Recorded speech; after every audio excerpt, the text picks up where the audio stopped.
It's time to stop your snacking habit. I'm going to tell you why, and I'm going to tell you 7 steps how to do it much easier than cold turkey. I'm Dr. Ken Berry, a family physician, and I have used a ketogenic carnivore diet to lose over 60 pounds and keep it off for 7 years now. I've helped hundreds of thousands of other people implement the strategies, the principles of a proper human diet to lose weight and improve their health and reverse chronic medical conditions. I'm going to help you too. Let's stop the snacking. Now you may say, but Dr. Berry, I have stopped snacking on Doritos and Ding Dongs and honey buns and donuts. Now I snack on cashews and avocados and almonds and keto cookies and keto cakes and pies and snacks and keto crackers. So here's the thing. Snacking on those keto treats is definitely less bad than snacking on the high carbohydrate junk food, but being less bad does not make it good, okay? Definitely when you were snacking on the high carb crap, you were spiking your insulin level sky high and keeping it sky high all day, every day, thus gaining all the weight and gaining all the chronic medical diseases you may have gained. Now, even snacking on keto-friendly foods, you're still elevating your insulin level. And for many of us, even that moderate elevation in insulin that comes from snacking on keto-approved foods is still going to turn off your ability to burn the fat that you're trying to burn. To realize your best health, you need to eat 1 or 2 or 3 discrete meals each day with no snacking in between.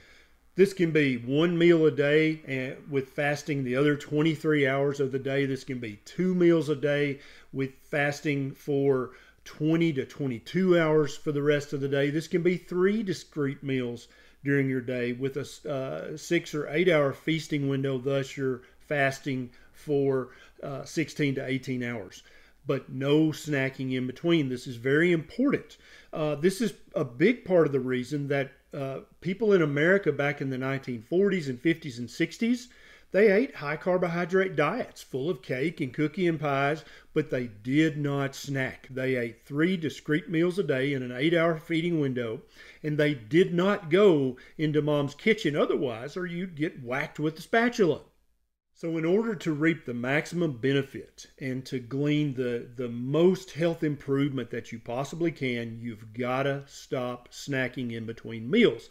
Now I'm going to tell you the 7 steps that are going to make this much less hard if you're currently a hardcore snacker.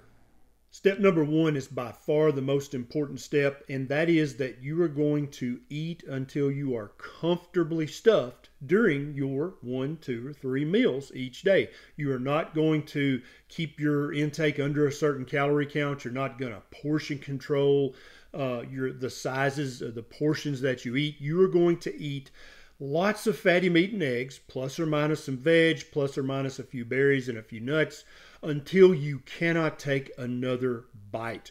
Most people snack because they don't eat until they're comfortably stuffed during their meals. You have to do this. This is important. And I know you're gonna feel like a glutton. You're gonna feel like, oh my God, I'm gonna get fat as a hog doing this. That's not the way human physiology works. If you're eating the proper foods, a proper human diet, then you're not going to get fat by eating until you're comfortably stuffed during your discrete meals. Next step is to get all of the snacky foods out of your house, out of your car, and out of your office. Okay? Even the keto snacks, the cookies, cakes, and pies that say keto right on the front, the keto bread, the keto whatever, get rid of all the snacky foods. Only have foods in your house, in your car, and in your office that you would eat during a meal. A large part of the problem that causes you to snack is a hand-to-mouth habit. And so a great tip is to buy a box of wooden toothpicks. And anytime you're bored, you're distracted, you're engaged, and you want this hand-to-mouth, get a toothpick. That's not going to raise your insulin.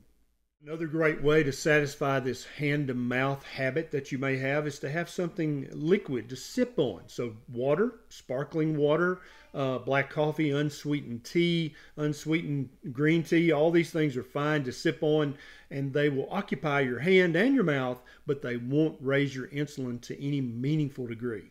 Another great tip to keep from snacking and waiting until it's mealtime to eat is to carry a little container of salt in your pocket and put a little pinch of salt on your tongue. This is not going to raise your insulin, therefore you keep burning the fat, but in many cases, definitely for me, it just turns off that little snacky, hungry feeling, and I forget about eating and I go back to whatever enjoyable activity I was doing, and I didn't just snack and break my fast. The next tip is to give yourself 60 to 90 days to break this probably lifelong habit of snacking. It's going to be very, very difficult to quit snacking cold turkey for some of us. Now, some of you may be able to do it. I could not do that. I had to slowly wean down my snacking.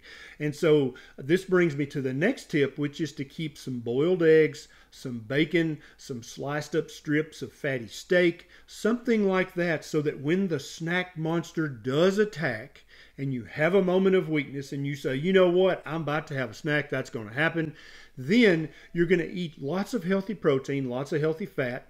That's going to raise your insulin a little bit, but not enough to really cause you to turn off your fat burning. Okay?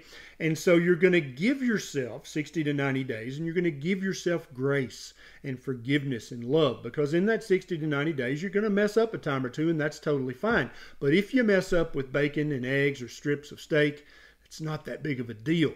But if you go and you smash those keto cookies that you kept in the top of the pantry, that's going to be a problem. Tell me which one of these tips you think is going to help you the most, or if you've already quit your snacking completely, you already know the benefits of doing that, what was the tip that really helped you break the snacking cycle? Tell me in the comments below. Thanks for your feedback, and thanks for sharing this video with someone who needs it. This is Dr. Berry. I'll see you next time.